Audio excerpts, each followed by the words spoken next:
It's been a wild ride, dude. Yeah, I know. How many episodes did we have?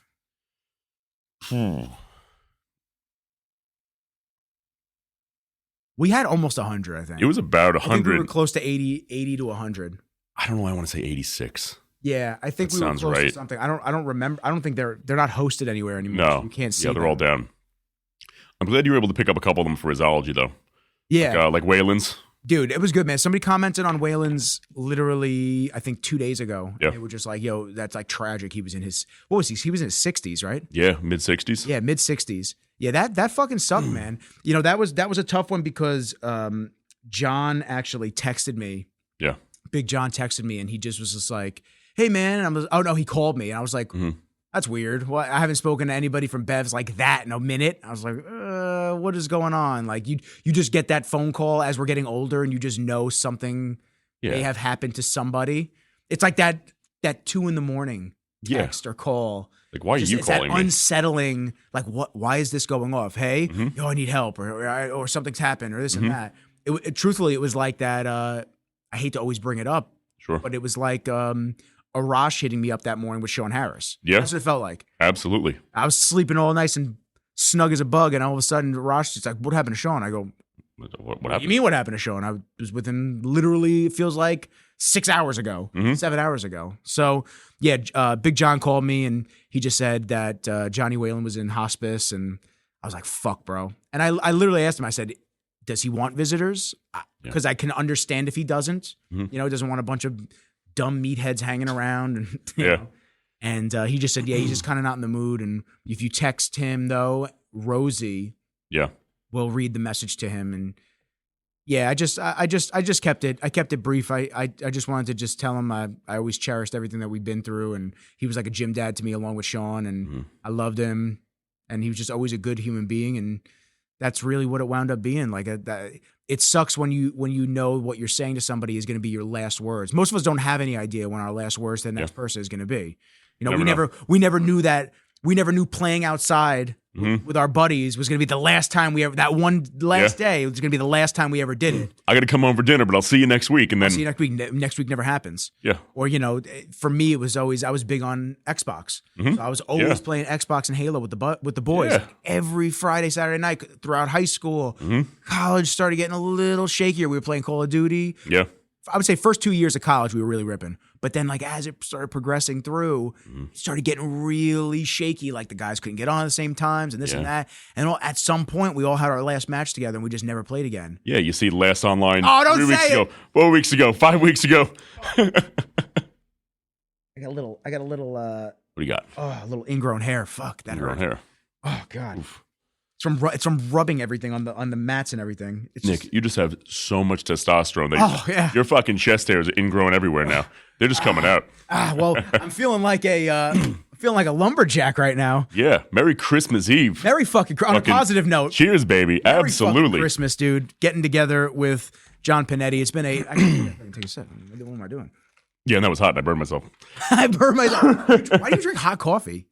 You know what? What are you, a psycho? A little bit.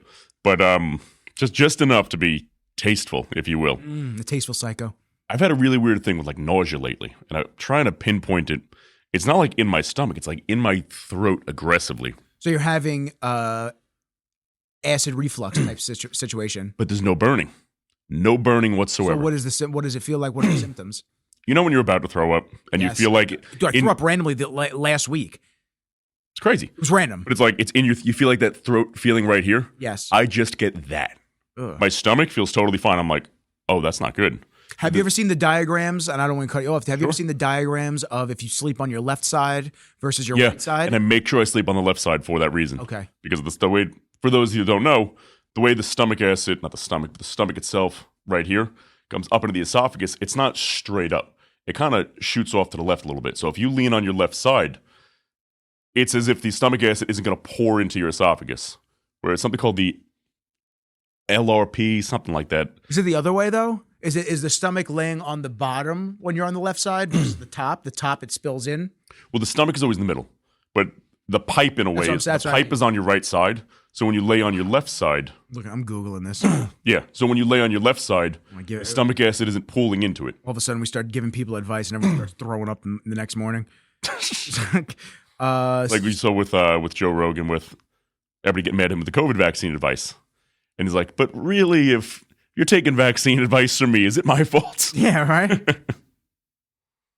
Yeah, so left side, that's why. So left side, god damn. What just happened? My arm is bleeding. Oh my god.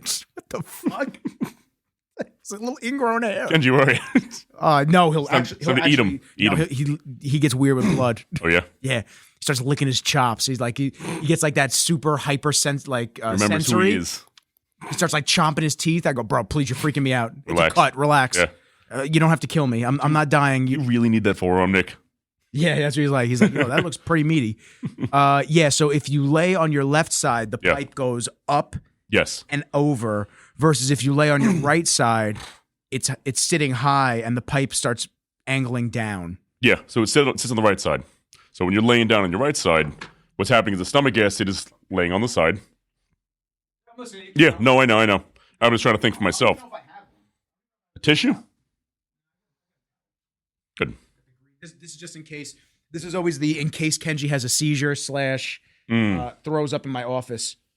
Oh, God, that was a bad one. You know, it's some forced holiday spirit there. You got some green, you got some red. I got some green and red, man. I'm wearing the little tree from Origin. Shouts to Origin. Send the check. I'm really trying to get an Origin sponsorship. I really want one. We're still waiting for somebody to send the check. No one has sent the check. That's fucking bullshit. I'm 123, 22 episodes in. We were 80 something. Yeah. Fuck, bro. No one sent the check yet. You know what I'm going to do? There are a lot less podcasts that have way less quality and substance and guests and fun and Kenjis. There's a lot less and they get paid. I'm bleeding again. The fuck is going on? You know what? I'll tell you what. I'm in a position now where my company actually sent the check. So this episode is sponsored by Gold Patrons. Nick, we'll discuss the price later. Probably $1.50. I'll send you a check. $1.50. $1.50. Don't get greedy. And a cold brew. And a cold brew. All right, fine. The cold brew is good. But they wouldn't let me write that in the check. I wrote cold brew and the bank got mad at me. What the fuck you talking? Are you robbing us? What is that cut? I'm so intrigued by what this is. It's not your time of the month, is it? That's awesome. It might be. It might be. I mean, did you know that? A hole's a hole. It's not a little one. It's so tight. Did you know that that women usually don't have a problem with iron loading because they naturally bloodlet every month with their period? No, that makes sense. Yeah. Whereas women may have hemochromatosis, but they may not know it until later on in life when they go through menopause and they stop bleeding. Wow. Yep. Crazy. You were dealing with that for a minute. I don't have it. Yeah, I don't have it. They call it. They used to call it bronze diabetes because men would turn bronze color skin wise because the iron would slowly decay and affect their liver and heart. So it was almost like they were getting cirrhosis of the liver. Yeah, it was like jaundice without drinking. They didn't. Oh, wow. Yeah, that's why. So people would die of cirrhosis, but family members would be like, he never drank. Oh yeah, well, right. You know, sometimes maybe he just drank in isolation. Secret. Yeah, isolation. Who knows? But it's actually because the iron deposits in the liver, brain, and heart. Okay. So I thought I had that because my levels were pretty high. Sure. And I got a bunch of blood work from my buddy Lamar, who's one of my jiu-jitsu guys, and he's a doctor at one of the hospitals. And he did me a solid, and whereas most doctors won't run the panels that you want, he ran everything that I wanted. So I even got genetic tests. I got Lyme panel just to see if I've ever been bit by a tick because you hang out with the dogs. Yeah, of course. Super important just to check that to make sure. Marina was dealing with Lyme disease recently, so that was quite the... Dude, that's a nightmare. Yeah, dude, that was quite the fucking episode that she was dealing with. So no Lyme for me, but he also did the genetic test for hemochromatosis, and that actually took weeks to come back because of, I guess they had to send it out for like very specific type of testing. There was probably a vial just for that. Yeah. I think they took 16, 17 vials from me. Holy shit. Yeah, bro. Yeah, so they took a lot from me. But I'll tell you what, man, I started donating blood and doing blood tests so often. I hate you remember me. I hate needles. I almost just got used to it. I was like, whatever. Just fucking take the blood. Well, you know what? You look at the average bodybuilder, let's say. Nobody likes needles. If you like needles, is a problem. But it's one of those things you get used to. You're like, oh, well, all right. Yeah. You know what I mean? Yeah. Well, I thought that my test was going to be low. Right. I was really under the assumption that my testosterone was going to be low because this is around the same time I was feeling run down. My libido was kind of just shot. I think it was just because I was tired of dealing with some of these chicks, but my libido was shot. I was training at OG every single morning. I was doing jujitsu at night every single day, and my body was just like not recovering. And my joints still crack, but like really, I mean, I would get off the couch, you'd hear snap, snap, snap, snap, snap. Yeah. Like it was way too much to be for a healthy guy. Yeah, it was classic overtraining. Yes, classic overtraining, but I was kind of just like ignoring it. Oh, you can't overtrain. How many people say that? You can't overtrain. Okay. Yeah, and they always look like shit. Yeah. Can't overtrain. So anyway, he did all the panels. Testosterone came back 780. That's great. Never taken anything. That's beautiful. Yeah, absolutely. Testosterone came back 780. And then my iron actually was down from 400 down, or from 250 down to like 120. My ferritin level, which is the storing of iron. So that just showed me that the blood donations were working and I wasn't storing iron anymore. Yeah. So I'm going to get blood work done again with him in January 7th. So like 2 weeks, week and a half. I would love to see the comparison of, because that blood work was in the last like 2 years or so, give or take. Yeah. I'd love to see the comparison of that blood work to what you had, let's say 7-8 years ago, where Nick was eating some processed food. You weren't eating as much red meat. You know what I mean? My triglycerides. The whole lifestyle change you made. The problem is, like, I made a whole lifestyle change. I'm really fucking bleeding. Yeah, I might bleed out on this podcast. You may have to drag me out. Really bleeding? Jesus. What was that? I think I ripped a limb off. A blow dart from the window. I knew I should have bought that tourniquet kit online for Black Friday. So what's interesting, though, is like I was super regimented when I was doing the OG and I started jujitsu. But I got tired. I'm not going to lie. I got tired and I didn't want to start over. And I'm not in a position where I'm nowhere near starting over. But I've gained 10 pounds. I'm like 201, 202 right now. Okay. And just as like a little life update, because I want to get some life updates with you as well. Yeah, man. Just like a little life update. I just saw a message roll through. Freedom Strength Co. is a sandbag company. They make the sandbags that Tom uses, Psycho, Tom DeJulie. Okay, yeah. So they make all those really big sandbags. When it comes to Tom real quick, I didn't know they made kettlebells that heavy. Bro. I thought they stopped at maybe 100 pounds. Not sure why. It's one thing to see him do it on Instagram. Yeah. But like when you're actually there and watch it, you're just going, and he trains like that. You want to talk about overtraining, but he doesn't stop. Yeah. And so like he shows no signs of slowing down. He's been training like this since I've known him, since like 2021. Yeah. He just doesn't fucking stop. It's unreal. Heavy squats, heavy deadlifts, heavy kettlebells, all functional moves. So I don't know if it's truly, he's just different, because I'm sure there's a lot of that in there in the sauce. Sure. But at the same time, maybe overtraining just does not affect his body that way. You know what? Maybe he's so primed. Excuse me as I burp in the mic. Maybe he's just so primed from doing all that functional training for so long that his body, it's almost like a farmer, right? Right. Think about like a farmer or a Spartan warrior, if you want to get like to the most extreme. Sure.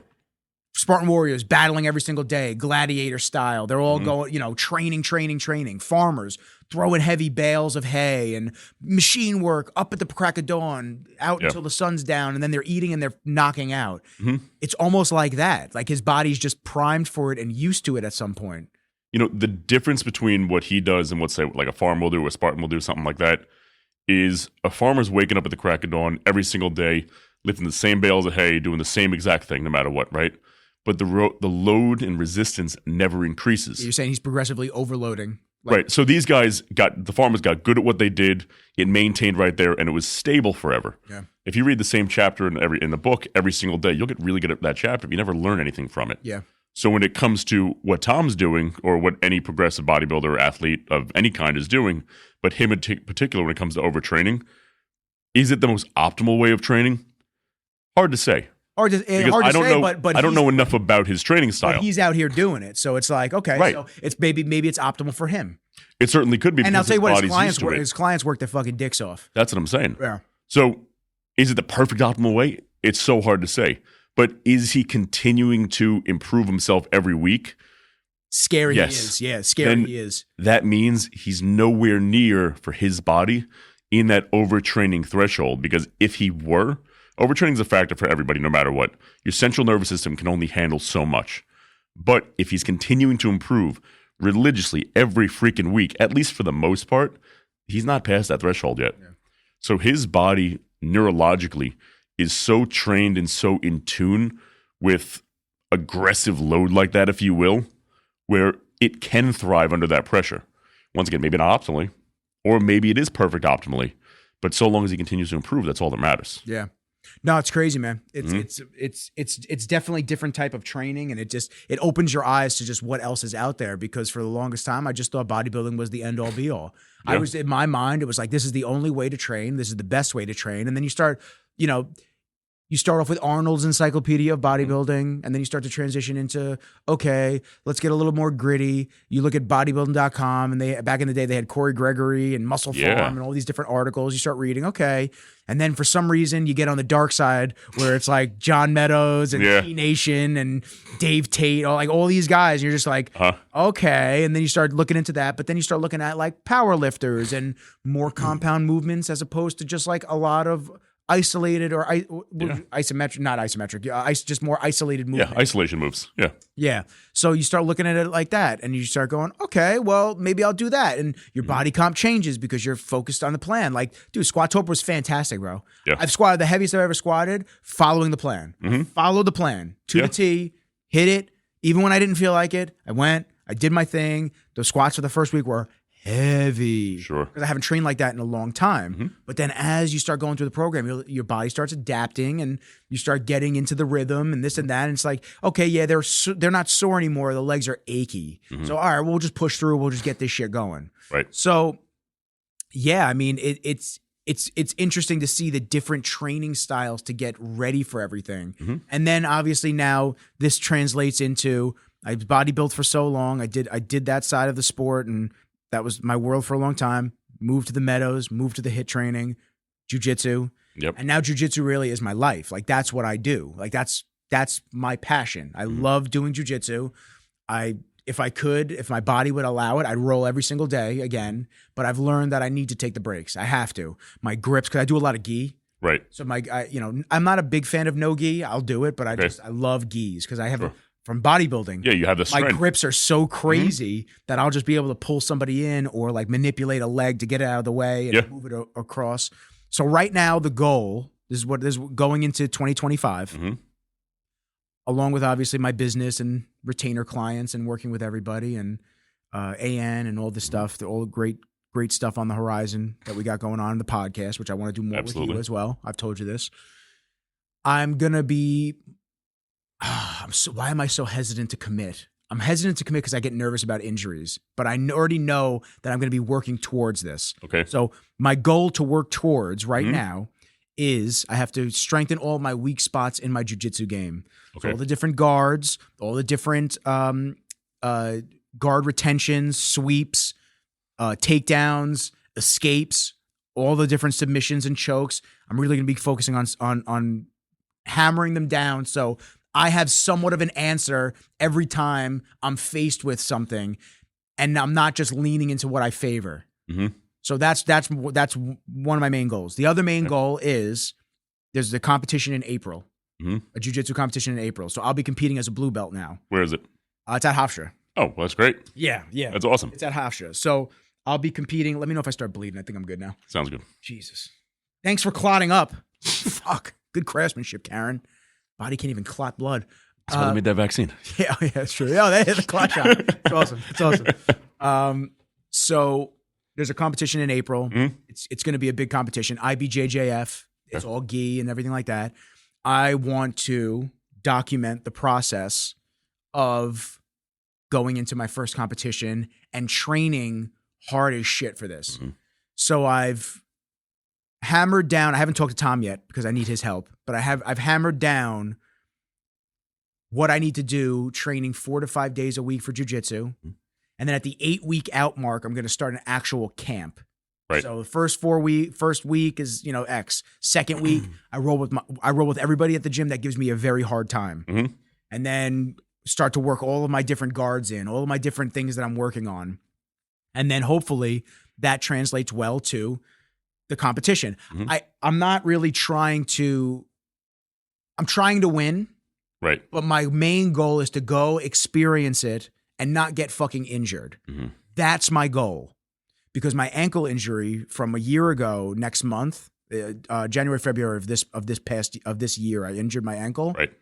It's healed Mm-hmm. and it feels good. But then once the weather changed, it's been hurting again. It lingers. Yes, it was a bad ligament injury, without question. Like that shit, you heard snap on my ankle. So I'm lucky I could walk and do everything that I needed to do. So I'm gonna be looking to partner up with a couple of companies on Long Island to rehab it, get some cryo on it. Mm-hmm. Pre-fusion is a great help with that because they're gonna have the red light therapy. He's got all that stuff over there. Yeah. I want to do a scan prior, and then I want to do a scan mid and then after to just see where I'm at. I'm going to use him for the VO2 max and the oxygen therapy training too. Okay. And I have a plan. So the reason I brought up Freedom Strength Co. is because I've been talking to the owner, and he's going to send me 50, 100, 150, 200, and 250 pound sandbags. Beautiful. So I'm going to bring those to Sarah's, and I'm going to start doing some drills with like deadlifting them up, shoulder, walking across the mats, back and forth, and then doing Turkish get-ups with the 50-pounder on my shoulder to just simulate sitting up with an opponent on top of me and whatnot. Right. Get my core right. And realistically, that's what I want to start doing. I want to show the journey. It's funny. A lot of people don't want to show when they're not good at something. And it's not that I'm not good at jiu-jitsu. I'm just nowhere near better than guys that have been doing it for 10 years. Yeah. And I should be. Rightfully so. Yeah. Yeah. But it's like the same thing with like the guns, getting super into the guns. And my groupings are pretty tight for a new guy. Sure. But every time I put a video up, there's 5-10 people that like message, oh, well, you want to do this, and your elbow needs to be here, and oh, those groupings need to be tighter. It's like, yo, guys, this is like my 8th time shooting a handgun. It'll be okay. This is pretty fucking good. Like, let me go at my pace. And this is something that you could probably talk on because it's a very interesting thing where people want to show a process of something going through, but they're hesitant because of the constant stand, like the people in the stands watching, the banter that they're going to every fucking post. Yeah. Like, oh, well, next time you should do this. And like, it's just like, oh my God, bro. Like, I have Billy from Bevs, who's a fucking Navy SEAL essentially, telling me how to shoot. We're going to be good. Yeah. Like, I'm not saying your credentials aren't good. Yeah. But that's the dude that trains killers. Yeah. We're going to be all right. My grouping's good enough where I'm not hitting 3 different people over here and here and here. It's all in your face. I'm focusing on Buddy right here. We're fine. I'm sorry it's not in your eyeball. It's all in your face. Yeah, I'm focusing right here. So don't worry about it. So to kind of wrap up what I'm talking about, man. I'm excited to do some stuff with Freedom and show his sandbags and whatnot. I don't know what he's sending me. He's got a couple of like white sandbags. Might be good to get some blood on them and really show like his training. So you know you're done. Yeah. It's like they say, originally the black belts are because you were training so much that they got filthy, they got dirty, they were destroyed. And once they finally got to that color, you were a black belt because you rolled enough, you worked enough to destroy them. Yep. The second those 200-pound sandbags turn black and red. Yeah. Then you're ready to compete. Yeah, then I'm ready to compete. So we'll see, man. I know I have an addictive personality for the right things. I'm glad it never translated to like weed or alcohol or anything like that. I did drink a couple. I broke my sobriety in September, October. Okay. I'm not going to say it was a mistake, but I'll tell you what, man. I drink, and I don't feel good the next day. No, I don't. I can have 2 beers. I had 2 beers the other night. Yeah, 2 beers playing Xbox. Woke up the next morning, groggy, hazy, irritated, like couldn't sleep all night. It affect even today. Like last night, I got dog shit sleep. Yeah, I don't know if it's still from that. Because sometimes it takes a couple days to kind of just get back into the homeostasis rhythm and whatnot. But like, yeah. You know, people don't realize athletes have a really hard time consuming alcohol, period. Yeah. Because what ends up happening is what a hangover really is your body, obviously dehydrated, but it's trying to heal itself, saying, you filled us up full of poison. Let's focus everything we have to get it out. But now your body's not just getting rid of poison all day. It's cellular repairing the organs for everybody in the world. Now you look at an athlete, cellular repair in the organs, stamina repair. You tore the heart up more. You tore your lungs up more. You tore your skeletal muscle up more. And on top of that, trying to fix itself from alcohol, your body's like, dude, I'm shot. Lay down, give me some extra food, and let me relax. You know? Yeah. It affects it affects everybody differently. I think back to when I would drink overnight, just going out, whatnot, and I just try to think about like what was it like to recover from that? Because I mean, there were mornings where I was in a different dimension recovering, but now 10 years later, at 33 years old, that fucking dog just burped. Gee. Now 33 years old, 10 years later, I was sober for over a year and a half recently. It 2 beers, 1 beer hits you. And this dude, Don, who I'm very friendly with at jiu-jitsu, he's a really good dude. Amazing shape for his age. Bro, it's fucking crazy. He's in a house, shredded, and he mountain bikes, and he's into fitness, and he rolls with all of us. I'm probably 10 years younger than him, and he rolls with the dudes that are in their 20s. Yeah. He's not beating everybody, but I'll tell you what, man, a dude his own age, he's fucking them up, no shot. Like there's no doubt about it. Don's a monster. So he messaged me when I said about the creatine, trying to help with sleep deprivation and whatnot, and the alcohol. He messaged me. He's like, dude, I have 1 beer and I'm fucked up. Then I know I'm not training the next day. Like 1 beer, 1 drink. It doesn't even matter. Hangs you up. And then I look at, this isn't calling out family members, but I look at some of my family members and I'm just like, they could drink a whole bottle of wine by themselves. And you just look at them and you just go, how? Here's how. It's the same exact thing as training. When your body is used to synthesizing that alcohol, it gets it out of you. It's kind of plain and simple. So you have people who will get drunk on 1 or 2 beers, maybe 1 whiskey, and they're like, I shouldn't drive home. You have people who can drink a bottle and like, yeah, let's go do this, and they'll do calculus. You're like, how the fuck are you functioning, dude? The biggest one for me is I look at my father, because he's beyond drunk, drug addict, blah blah blah. Not heroin or anything, painkillers. let's clear that up. Bro, clear that up. He's not shooting up. Yeah, he's not shooting up. But that dude's fermented in fucking alcohol. I've been saying for my entire life, how is he still alive? I have no idea. Nurse is like, this is insane. He's like 2 toes topped off. He's had liver failure twice. Oh, damn. Jaundice all the time. So he's got the bronze diabetes. Yeah. If you're going to call it bronze diabetes, because it's not from the iron. Yeah, no, I know. It's just from liver failure. Skin tone. Yeah. Dude, there was one day I came home, he looked like Homer Simpson. I'm like, what the fuck is going on? And the eyes get yellow, right? The eyes yellow, the skin. That's so creepy. I'm talking the skin. The skin is yellow. Yeah. But somebody like him, he keeps coming out of the hospital and he's like, yeah, we're not sure if he's going to make it. And then he's like, hi, I'm here, I'm back. I'm fine. Never takes antibiotics right. Never does any of that stuff right. But, what's fucked up as it is, his body is so good and so well trained at synthesizing that alcohol and getting the prescription medication out, this, that, and the next thing, that it's still alive. It is really, really hard to kill the human body, especially when you increase intensity gradually, whether it's with training, with alcohol, with cigarettes. He didn't just get to the point of what he's doing. Exactly. The chemicals going into his body overnight. If you give that to a monk out of nowhere, the monk's going to die. Oh, yeah, monk is dead, bro. Yeah. But if you give it to somebody who's, has slowly increased it over time, of course, they're still going to get fucked up. But they're going to be okay. The body's going to utilize it, and they'd feel what they think is normal the next day. So one of the biggest things, and I've always said this to my clients back in the day, is you don't know that you don't feel good until you know what feeling good feels like. Yep. So you take somebody who's 300 pounds out of shape, right? And they go, I feel good today. Have them lose 150 pounds. Be $150, be a normal, healthy weight for a human, right? Whatever person I have in my mind, I guess. Now, if I was $150, I'd look like, I don't know. You look like me when I stepped on stage.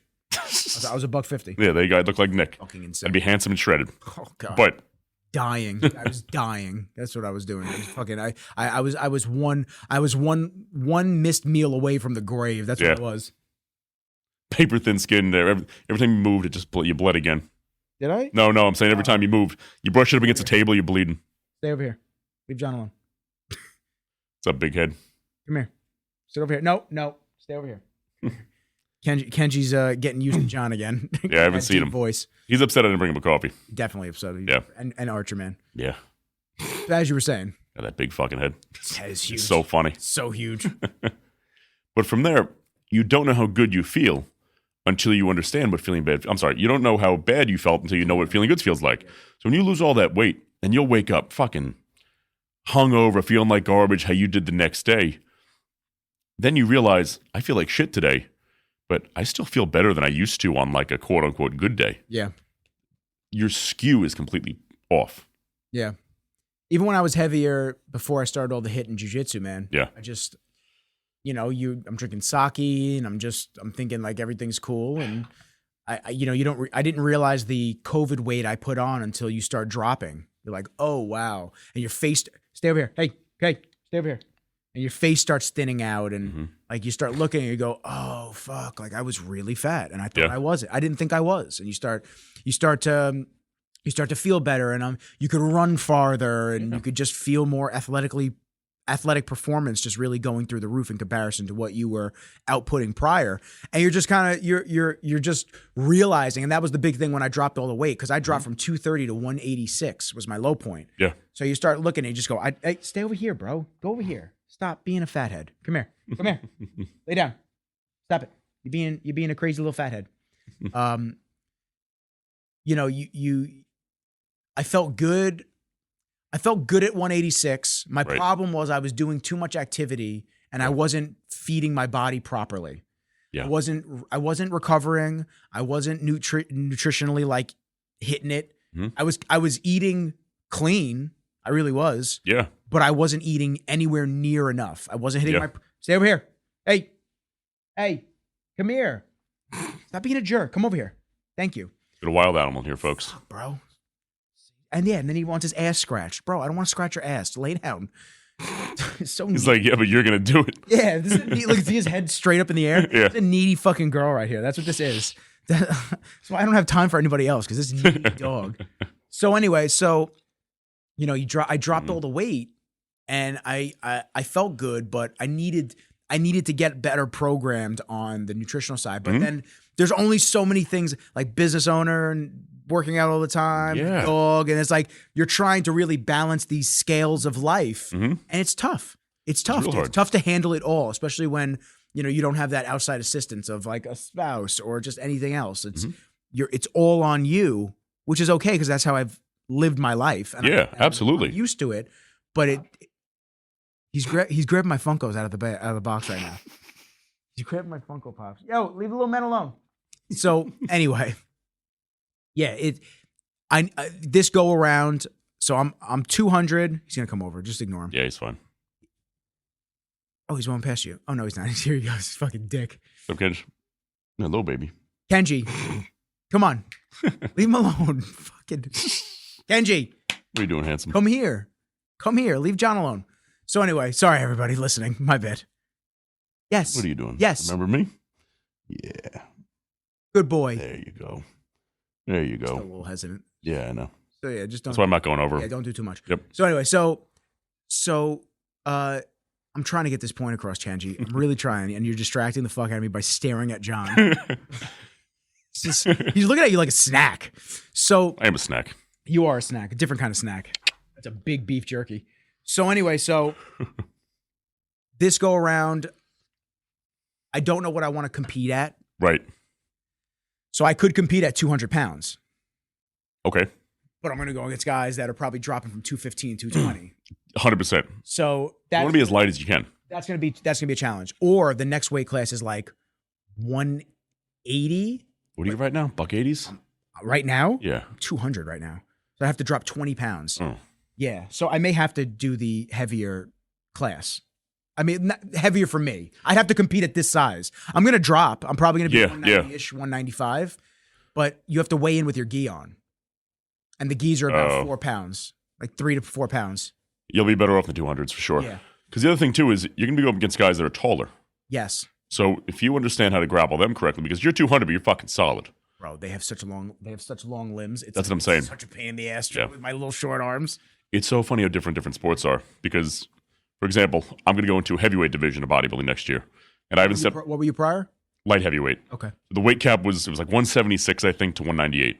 I was always in the 96, 94 area, right over there. My last show was 2019, right before COVID. I haven't done a show in a long time. I've been bulking up slowly but surely. Past year has been going better than it did the other three for a million reasons. You've been documenting it, which is fun. Yeah, absolutely. We'll go into that in a minute. Yeah.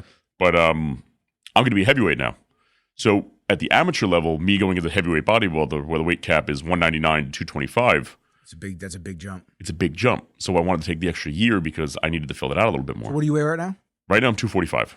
245. Okay. So realistically, if I cut off every ounce of fat on my body today, I'd probably be, I don't know, 210 to 215, something around there. Probably more toward the 210s.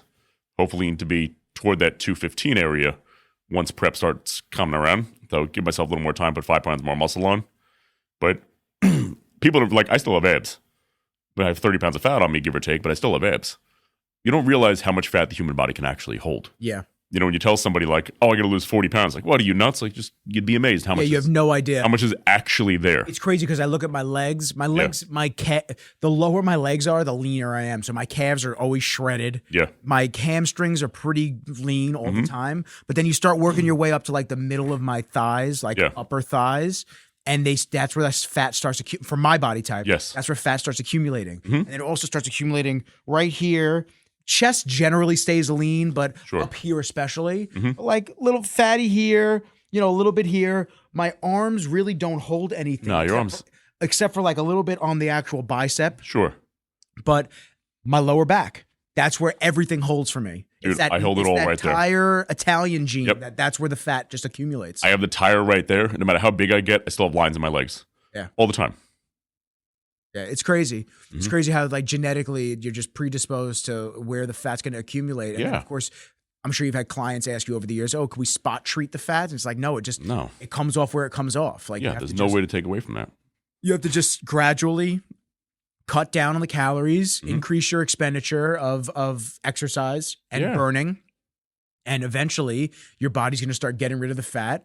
Yeah. More than likely, it's always the easy places first for the body. So it's going to get rid of it in the arms or the forearms or the neck or the face and this and that. And then the harder spots where you have to really focus on your diet and really do it is always like the midsection for a lot of people. When I was dieting for my shows, I didn't do abs once. I didn't hit abs a single fucking time, but I was shredded in my core because it's made in the kitchen. Training a muscle, exactly. Training a muscle doesn't actually burn fat in that area. But the way your body burns fat is the same way it burns muscle mass, which is the newer the fat, the faster it'll burn off. So when you have mature fat that's been on you for a really long time, that's going to be the last to go. But if you just put on 5 pounds, it all went in your midsection, let's say, hypothetically, first 5 you lose are going to be all in that midsection right there. Yeah. Well, that's going to be me right now when I start focusing on the diet come January. Well, actually, that's not true. I'm going to start focusing. We're probably after I got dinner tonight with the family. Tomorrow we do it at my aunt's house. So I'm probably going to wind up just like eating a little bit, relaxed and this and that. Sure. And then I'm going to start really hammering again. I may drink on New Year's. It's a big if. Yeah. It's a big if I have a drink. I truthfully at this point I probably won't because then that's gonna fuck the next day up. That's what I never understood too. I never understood everybody just going balls to the wall New Year's Eve, getting plastered. They're like, "Well, tomorrow I start," and you wake up with a fucking hangover. What a way to start the new year. Like what a way to start your goals into going into something where you're already behind the ball. Because for some people, that's all they have. Yeah. The only good thing they have going on in their lives, because they do fuck all with the rest of their free time instead of building themselves up, is forgetting about the bad times is the best thing they have going on. So a lot of them, if they start thinking, hey, I can go into the new year partying, I can go to the new year drunk, having a good time with my friends, kissing 30 different girls or guys or whatever the fuck you're doing out there, I don't know. You hear that? What is that? Yeah. The Harlem Globetrotters downstairs? Maybe Kenji just laid down that big fuck. But people just only have that going on. So when the highlight of your life is forgetting about your life, there's a fucking problem. And you got to ask yourself, do I have no hobbies, or do I really enjoy this, or what am I running away from, or what should I be doing? Because it's whenever I put something up the other day where it was a video of like a guy, not a video, it was a picture of a guy rolling on something up a hill and top of a flight of stairs and blah, blah, blah. But the long story short is that people say like, "Oh, you're so lucky you got up there." It's like, man, it wasn't luck. Yeah, it takes a lot of hard work, bro. It's a lot of hard work. You start really finding out about yourself as things progress. And I've tried to not let life get me too serious. Unfortunately, life just hardens you up a little bit and you start to become more serious with certain things. So I've tried to like let loose a little bit and not be affected by as much stuff, not letting my energy get controlled by other people, really staying in control of just everything. But you start to like look at the people that wake up at some point, the people that are awake, and you look at the people that are just drifting through life like that. Yeah. And they're just waiting for the next opportunity to booze or the next opportunity to go to a rave and do drugs and this and that. And it's just like, I'm not saying that way is wrong, but you're living in a very closed mental space that you have no idea that there is so much more to do in the short amount of time that we have on this earth. And it's just a very weird push and pull type of a lifestyle that these people do. Like they're miserable Monday to Thursday, and then Friday comes and all of a sudden they're happy. And it's just like, yo, even working for myself, I get the Monday blues too. It's weird. It's like a fucking weird thing. Like even though I know what I have to do for the week and my shit's already planned out, I'll still feel a little bit like weird on a Monday, even though the weekend's over. But you snap right back out, you get back in your routine, you do your thing. But there are people that genuinely go to work miserable. They hate everything about it. Then they drive home from the job that they just spent all day at, miserable, hating their lives. They either, have a spouse that they maybe love, but most of the time are miserable. How many guys? First of all, how many fucking guys do you talk to? Older guys, especially at Bevs and just in general. Yeah, every single one of them, just like, oh, you single? Yeah, stay that way. I think we watched the same video yesterday on Instagram. It was a guy with an old man filter on, and he's like, whenever you see an old guy in the sauna, and he's sitting, he goes, yeah, don't get married. Yeah, bro, every fucking guy I talked to, every single one. There was another guy, it was a lawyer that I was walking past, literally, totally derailed. Yeah, of Classic course. Voice and Rizzle style. Yep, that's how it goes. There was a lawyer I was walking past in town. Yeah. And I was just scrolling on Instagram, and I was like watching jujitsu videos, and he, I don't know the guy. He just walks past me, and he's taking the garbage out for his firm, and he just goes, he's like, what are you, batting away all the girls that are hitting you up right now and this and that? I said, actually, no, I'm just watching a bunch of grown men roll around on the ground together. I said, because most of these girls aren't even worth my time anymore. And he just goes, yeah, bro. And I said, are you married? He goes, yeah, 25 years. And I went, and he just goes, it's been 25 years. I should have been a divorce attorney. Like, fuck, bro, this is hysterical. Every guy. He's like, so I'm sure there are plenty of people that are happy. I know there are plenty of people that are happy. Yeah, of course. But it's just very funny that like seems to be the general consensus where everyone's just like, single? Stay that way, like old grizzly guys. But anyway. But real quick, I'll tell you why that is. Yeah. You need to be happy with yourself, as cliche it is, before you can be happy with somebody else. So like what you said before where I'm like, I'm not sure if it's the right way or the wrong way to live your life, to go out and clubbing and that, just do that. What part of, I'll confidently say it is the wrong way to live your life. Yeah. I'm no beacon of perfection by any means. I have my flaws like anybody else. But when there's not one sentiment of, that's a good way to live your life in one area of benefit, how is it even remotely the right way from any shape or form? Because it's unhealthy. You can't have a family from it. You forget it. You feel like shit the next day. It's going to affect your work life. And it's not something you can bring with you in every area, where if you go to your job and you go there ranting and raving and screaming and hammered, you're going to get fired. Yeah. So if it's something you can only do in an isolated area where, God forbid, those videos went out on social media of, wow, that's how you act on the weekends. Yeah, we're not going to hire you at our firm. You have to make your Instagram private, as if you think that even stops a billion-dollar company from seeing your stuff anyway. Those private, that's like, that's like putting a lid on your garbage can. Nobody fucking cares. Yeah. The raccoon can't get in. The creepy guy on social media is like, oh, well, I can't do it. Yeah. And then even he makes another profile and follows you, and he sees anyway. But how is that remotely a good way to live your life? It's a great distraction from what real life is, but if you don't know how to take the reins in real life, you're going to live your entire life looking for distractions. Yeah. A big saying, and how I've lived my entire life, you know me a long time, is burn the ships. Where I burned every single ship I've ever done. Originally, I was going to college for my MBA to go open up my own gym. And for those of you that don't know, Nicky knows the story, but I went there for, like I said, my MBA, to go open up my own gym, learn how to do it. I realized so quickly that I'm going to leave with a degree and a resume I'm not going to use, drowning in debt trying to open up my own place. I'm going to lose 4 years of getting better as an athlete and just time, my prime time. I'm like, there's something wrong with this. I'm like, you know what? Forget this. I'm going to drop out and teach myself. Taught myself, worked at a gym in the area. They're like, wow, you can make up to $100,000 a year. I'm like, that's fantastic. Especially back then when it actually made a difference, $100,000 a year. Now it's like fucking chump change. Meanwhile, it was nothing close to it. And I was like a slave labor there. I was in the hospital twice with sleep deprivation. But got you. They got me good. They got John good. What is So, that noise? Who's I don't know. banging around, bro? I'm gonna have to poke my head in the hole and start yelling at people. Well, you had some paparazzi outside, Nick, so I was. Sure. They wanted to come in. Yeah. Strangle in my Santa hat. Merry Christmas, fucker. As you're saying. Yeah. But they had these products called, I'm not going to name the supplement. They were crap. But at the time, 18-year-old John, I didn't know any better. So I thought it's hard to mess up a vitamin C or a joint support and omega-3. So I'm like, let me sell these to all my clients. And I made good friends with the guys at the front desk. So whenever somebody wanted just the supplements, like, oh, we'll put it under John's commission. No problem. Eventually, I had to leave that place. And I'm like, you know what? If I was really good at selling the stuff that I didn't believe in, I could sell stuff I do believe in. So I started my first supplement company. It's called Canvas Nutrition, where the whole thing was your body's a blank canvas. And for some of you guys that follow me on Instagram, you were probably some of the guys that we had selling the products. So I'm glad to see you stuck through. It's awesome. But I had like 80-something commission-based athletes working for me at the time, and eventually sold that out to a different company. Originally, I was making my own stuff, where my upstairs apartment looked like a meth lab. It was I had little powders in this and like a fine-tuning scale. It was crazy. I made a couple tubs of stuff that I liked. It was a fucking disaster, a fucking mess. I didn't understand FDA regulation at the time. But no, in kind of the reverse way. Yeah. Where I'm like, I might get in trouble for making this. Meanwhile, they couldn't care less. They're like, I don't give a shit. You're a little small fish. I'm like, something's going on. Yeah. Meanwhile, like we're looking for that guy putting DMAA and shit. Where's that guy? Yeah, where's that guy? Where can I get some? Yeah.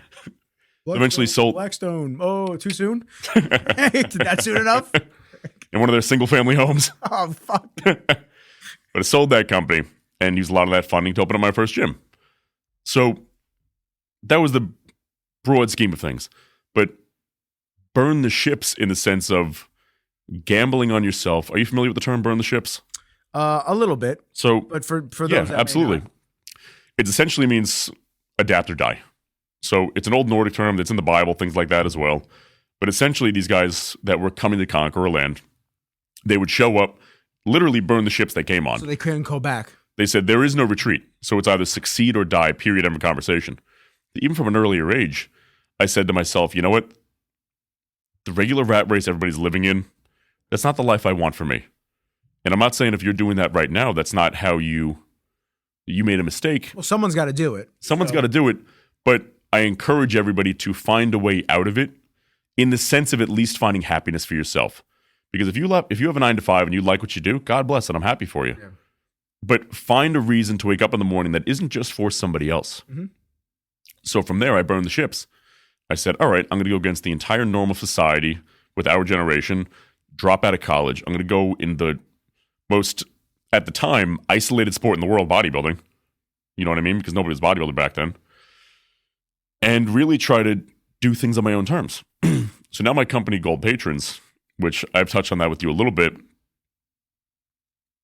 The real short of the long, I'm not going to get into too much business talk here, is there's something called deed and title theft, where essentially it's identity theft on steroids. And back in 2020, when COVID was running rampant and all the stores closed, I was looking, I'm like, this is a problem. Like something's going on here. It's a little weird. Did a little research. There was not one company that had a solution to it. So I'm like, you know what? Fuck it. John's going to be the company. I'm going to build the company up. And for 3 years now, it was running, not in the red, but very slowly building up because people never heard of it.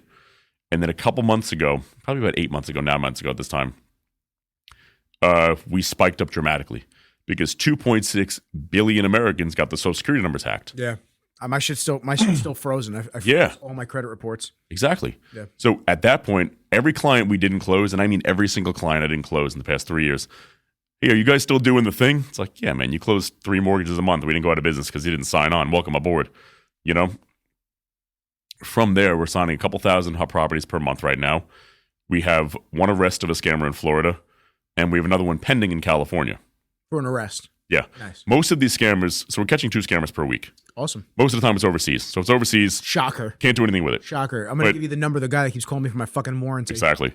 So when they're doing these scams in the United States, you're getting caught. It's just a matter of time. You're going to slip up or be like, hey, you didn't have $250,000 in your bank account yesterday. What's going on, Steve? Yeah.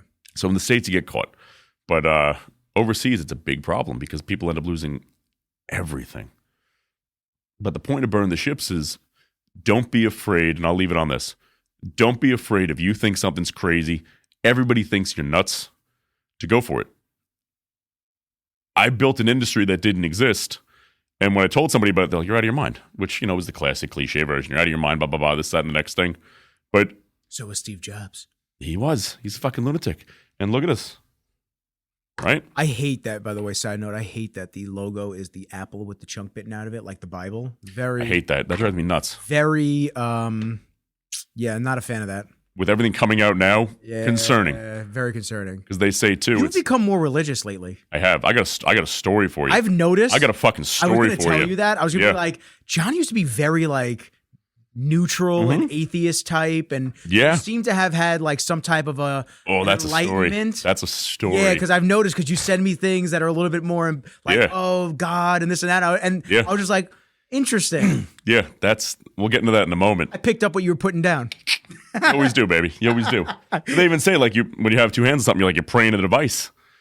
Oh. So they wanted it to be a two-handed device like this, so that you're quite literally praying into your bitten apple of Eden. Brother, it is so creepy when you start diving down some of those rabbit holes about and because I think the creepiest part about it is when you sit there and you really look at it, it makes sense. And you go, fuck. If it didn't make sense, I'd be like, nah. Yeah, me too. But you start looking at it, you just go, making some points. Oh, shit's connecting. They're making some valid points. Shit's connecting. Yeah, dude. Mm-hmm. Yeah. Got the Pope opening up these portals in a couple of... Oh, my God. In a couple... Actually, I think it's this week. I think it's today. I think it was Christmas Eve. Yeah, I think he's opening shit up. Brother. Yeah, that's what downstairs. Yeah, that's what the noise is. Well, I got to go fight the demons then. I didn't bring... You wanted to come on the Voice and Rizzles? I didn't bring my block with me. Fuck. That's right. You got Kenji? Yeah, I got Kenji. Evidently, he's doing something. His head's against the table. He's such a fucking doof. Dude, the way Archer sleeps is the same way. He'll lean in the most awkward position. Yeah, such a doof, bro. His head except where I want twisted. But ironically, that's how I sleep too. And then I wake up with a stiff neck, and I'm getting tension headaches all day. And I'm like, why am I getting tension headaches? I don't know, bro. You slept like this all night, and you get your neck cranked every day in jujitsu. Maybe he learned it from you. That's why he's so mad. He's like, why does my fucking neck hurt all day? Probably why. This is bullshit. There was actually a video of him in my bedroom when he was little, sleeping in his bed, and I'm in my bed, and we're both sleeping the exact same way, like little arms out like this, just like leaning over. It's very funny. Dude, real quick with the beds for dogs. The amount of dog beds I bought for Archer that he has never, and I mean, he slept in a dog bed, I mean, like less than 5 times in his life. He just likes sleeping on the couch. Really? He snuggles up in the corner of a couch, and he'll move around all night. I'll find him on the bathroom floor. Yeah, I'll find him on the wood floor in the living room. He's like a sundial. He's like all around. He's like but anywhere but his bed. Yeah, never is. He destroyed 2 little beds as a puppy. He's a bed guy. Yeah, Kenji's his bed guy. Yeah. So if I fell asleep on the couch last night, and then I woke up and I was wide awake. Sure. I fell asleep on the couch, and it was 12:31 a.m. and I see him. He got off the couch. And he just walked into my bedroom, and he laid on his bed that's next to my bed. And that's where he sleeps. He just went there, and he's like, okay, time to go to bed. And he was tucks himself in and just goes to sleep. See, Archer sleeps in a different room sometimes. Yeah. A blatantly different room, because the place I'm in now is a 3-bed. And he'll be in the furthest bedroom, which is my office. I'll find him where the fuck is Archer? And he's just laying in the middle of the floor. Trying not to step on the dog. You're like, where is he? He's like, hey, Dad. He's like, you're being kind of loud. I was trying to sleep. Yeah, what's up with you, bro? Why don't you get into a little story for me? Ooh, boy. So...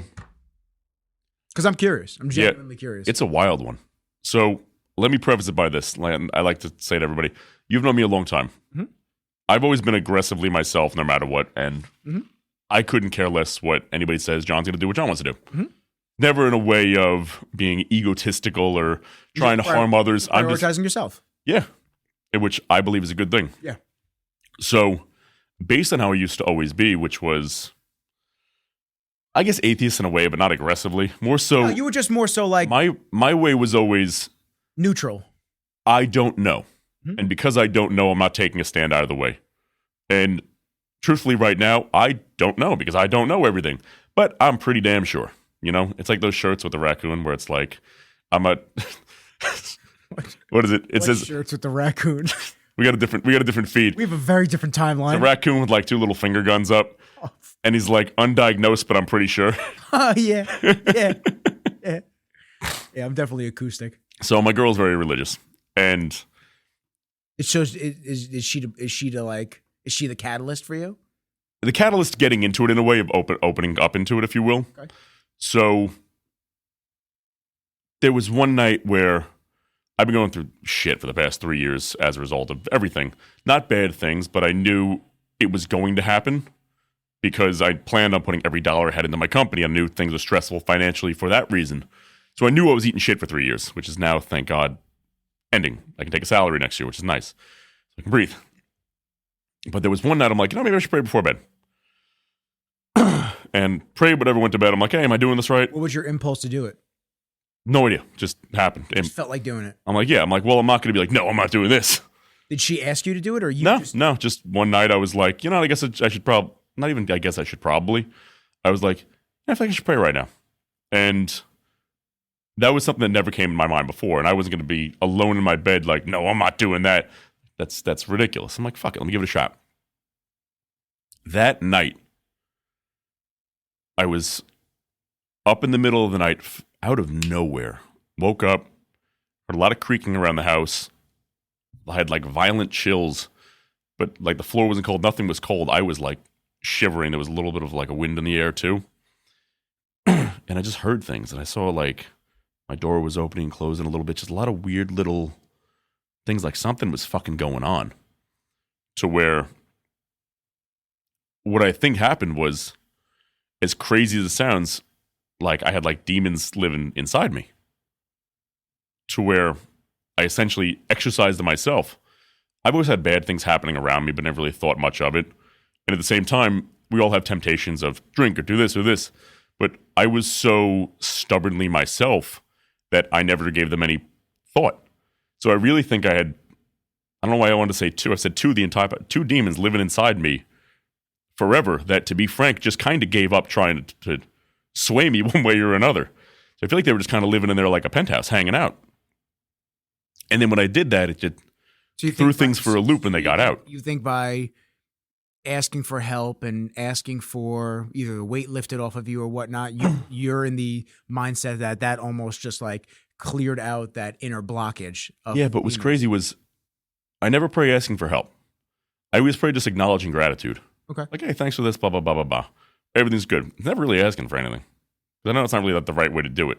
Yeah. But no, it's not. You can ask for guidance. You can ask for, signs of things. One of the things that my mom has me, and when I do it, it actually works. It's weird. Yeah. When I do it, it works. And I'm guilty of not doing it all the time. Uh-huh. But when I wake up and I say, I forget what the actual like manifestation type prayer line is, but it's something like, hey, universe, because, you could pray to God, you could pray to the universe. I think it's all in the same. Yeah, why not? I think it goes hand in hand in a lot of ways. But you could say, hey, universe, please send a great surprise today, large or small. Please send me a surprise today, large or small. Yeah. And then just say thank you. Mm-hmm. Every time I've done that, I usually get pretty good news, whether it's large or small. I usually get pretty good news. And when you're in that headspace, I'm in the belief that you raise that internal vibration. Mm-hmm. And when you're vibrating on a higher level, mentally, emotionally, physically, all these different things, you attract better and good. Absolutely. Like maybe there was blockages at work that the company wasn't launching the way that you wanted it to, but all of a sudden you're practicing more gratitude on a regular basis, and things start to the dominoes start to fall in the right place for you. Mm-hmm. Yeah, 1,000,001 reasons, but it's not like everything got better afterwards, I guess you could say. But it was other things falling in line that had nothing to do with me, like because I prayed 2.6 billion Americans didn't lose Social Security numbers. That'd be weird. I'd be kind of fucked. Damn, might have made the wrong phone call. I hope everyone loses their Social Security numbers so my company can take off. Oh, sure, no problem, John. It shall be done. Yeah, not like a Santa's wish list. That's awesome. But it was a crazy experience. Ever since then, I was like, what the fuck? And what's funny is, like, I remember that night, like, I brought Archer in the bedroom. I shut the door. Like, yeah, let's shut the door. Yeah, it's creepy. Demons can't open doors. I'm like, yeah, let me shut the door. So, like, that week, I slept with the door shut. A lot of people sleep with the door shut in the bedroom, but I never do. I always see the house, like, totally wide open. I usually do, too. I started sleeping with the door shut on and off as long as I can get him in. Yeah. If I fall asleep without him in the room, or I lay down without him in the room and he doesn't come in, I'll leave it open and then I'll close it later on at night. But it's actually good for you to keep your door shut just in case there's a fire. That makes sense. Yeah, because then the fire can't come into the room and you have the opportunity to get out. I just feel like Archer would wake me up. What? I feel like he'd wake me up if there was a fire. He would, but sometimes you don't even realize like the that's hallway true. will be engulfed. Yeah. And you can't, and then you can't leave that way. Yeah. For me, Archie doesn't want to sleep in the bedroom because he sleeps everywhere. So I'm like, I'm not going to block him off from my room, nor am I going to stop him from going where but he did wants. He stay in the room with you during that week? Didn't have a choice. Shut the door. Yeah, but was he like clawing at it to get out? Or no, he was just chilling. He's like, all right, I guess I'm sleeping here tonight, Dad. And that was kind of the end of it. Okay. But that was the extent of the story. But it was just a weird experience I went through because I've never went through anything like that before. Have you gone to church? No, not really a church guy. No, not really. I don't know if Isabel was going to bring you to church. She tries. Okay. Does she go? She tries to go once a week or so. I think it's nice to go. Yeah. I think there's a lot of inconsistencies with the church and religion as a whole. It gets a little salesy with certain things, but you do go and you do feel a little bit more light when you do go. Sure. I don't know what you guys are doing tonight, but my mom and I usually try to do midnight mass. Yeah. So I go later in the evening, go to mass. The churches usually have a ton of Christmas trees and they make it a big, nice thing for, Jesus and all that stuff. Yeah. It's nice. I have church written on my calendar for Sundays. And I haven't gone. So that's on me. Sure. It's on me because I'm laying on the couch at 4:30 and church is at 5:30 in town, and I'm just like, oh, I don't want to get up. And that's on me. Yeah, of course. But I got to get more regimented. I do want to go. It doesn't have to be every week, but I'd like to at least go maybe once a month, twice a month, if something that. realistic. Just to go and just feel a little bit lighter and hear nice stories and whatnot. It keeps you positive. You go back to the vibrations. It keeps you positive and lighthearted versus the doom and gloom of everything on these fucking anxiety boxes that we hear all day. And it's tough, man. I'm scrolling through X, you see a woman get lit on fire on the train. It's like you see Good Samaritan Daniel Perry, whatever the fuck his name is. You see him on trial for trying to help out and stop a guy from causing harm to women and people on the train. And then you have our politicians saying that he's the threat on the train when you have an illegal alien that just lit a woman on fire. Like, I can't watch it all because you start to sit there and you go, am I fucking crazy? Am I crazy for sitting here and going like, I can't watch this shit anymore. So by staying off of these things and just trying to keep your circle and your world positive, I think that also had a lot to do with this twofold. One side, there were a lot more people asleep in the early 19s to like 1980 before information started getting really rapidly sourced. But on the other side, people were probably happier and dumber because they were dumber and they didn't see all these things on an hour by hour, minute by minute basis. Like the second there's a bombing of a child's hospital, you find out about it within 3 seconds and you're just like, oh, fuck.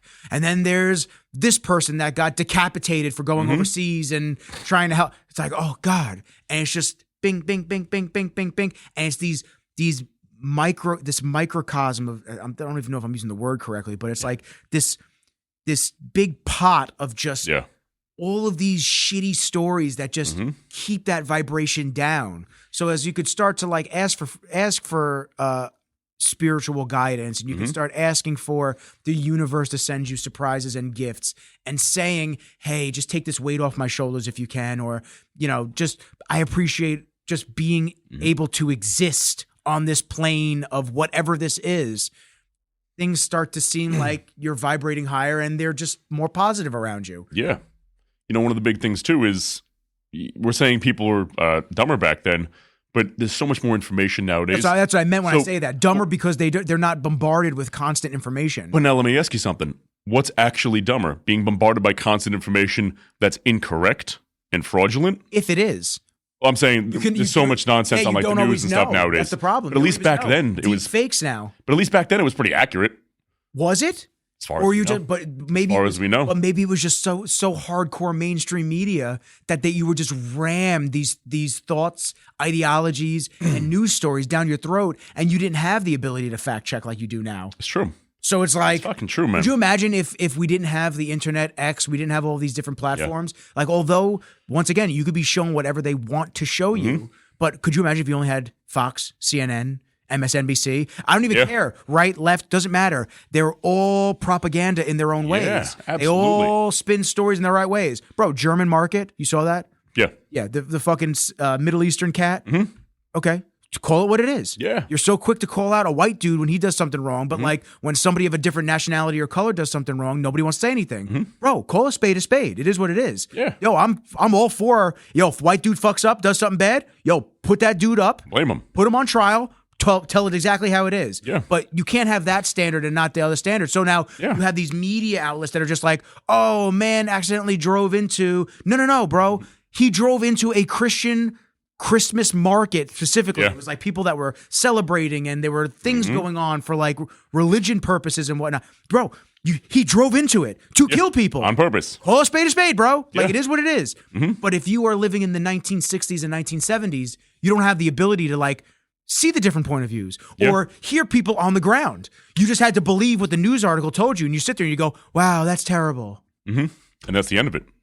I don't know, man. It's very frustrating. What's nice to see nowadays, and I saw it actually while I was walking around Huntington, was like America's back, baby. Yeah, America is back. America's back. It's getting back. Let me tell you something. I walked into Starbucks. Yeah. Right? Got this. Starbucks was, I guess I'm going to say was the most left liberal place on the fucking planet. Don't say that. Don't say facts. Yo world. Yeah, don't say that. Losers. Anyway. Oh, fuck. But. Hi, puppy. What are they going to do? They don't listen to good podcasts. Yeah, they don't listen to my podcast. They Anyway, listen to my show. fuck them. But I went in there. It said Merry on the board. The cups had Christmas stuff on it. The first thing I heard was Merry Christmas, have a good day. I'm like, America's fucking back, baby. Dude.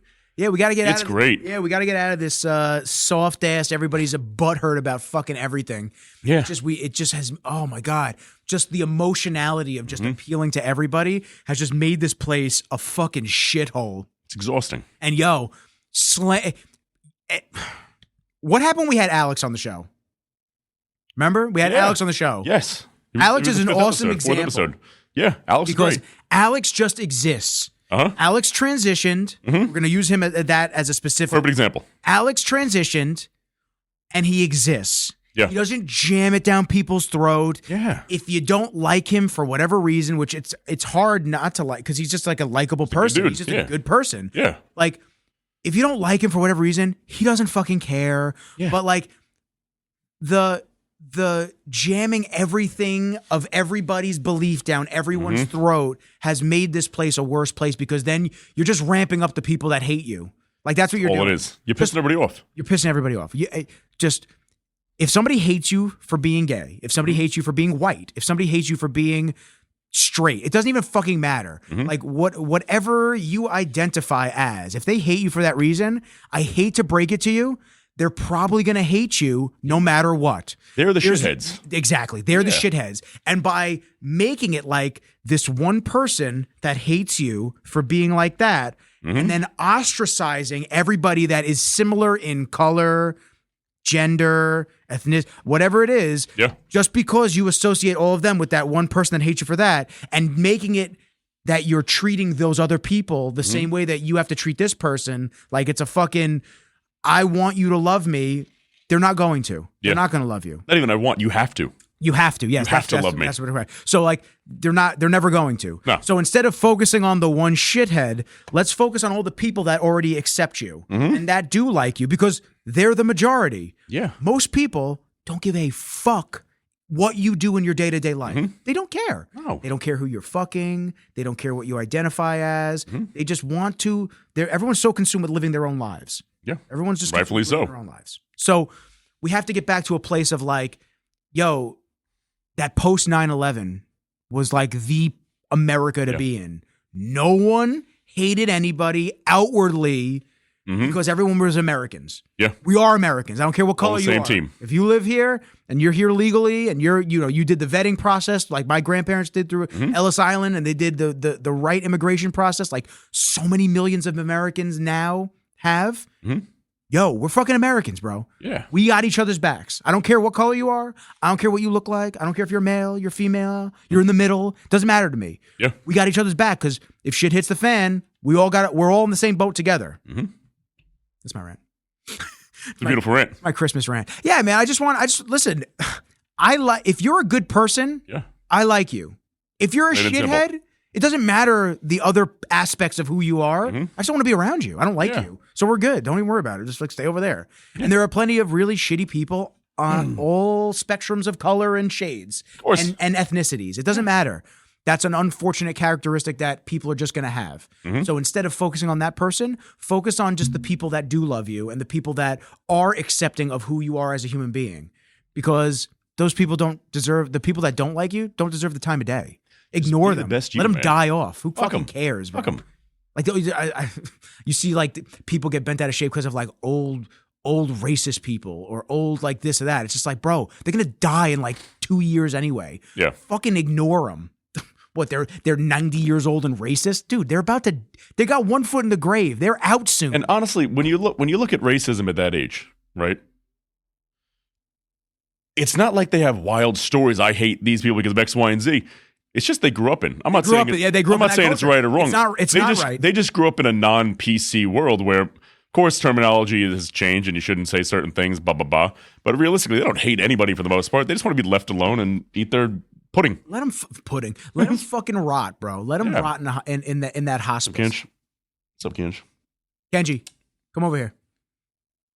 Yeah, don't shake your tail at me and then start staring at my man trying to intimidate him. I'm just hanging out. Want a coffee? Fucking, he's such a dick. Anyway, what else we got going on? It's 10:53. What time do you have to go for lunch or dinner? Or whatever? We're fine. I gotta be somewhere by 4. You guys will be somewhere by 4? We're all good, man. 100%. What else you got coming up? What else do I have coming up? That's a good question. Trying to get jacked. Gonna be on here more. Yes. Absolutely. Studio looks great, by the way. Thank you, bro. It's a shame it took this long to get on here. Yeah, but hopefully we can keep this regular. And no reason not. There's no reason not to. Yeah. I don't know what time open mats is till. I'm trying to get over and roll today. Uh-oh. Let me check real quick. Yeah, man. Do your thing. Fucking hit this outro. I got Steve Weinberger hit me up. Oh yeah? Yeah.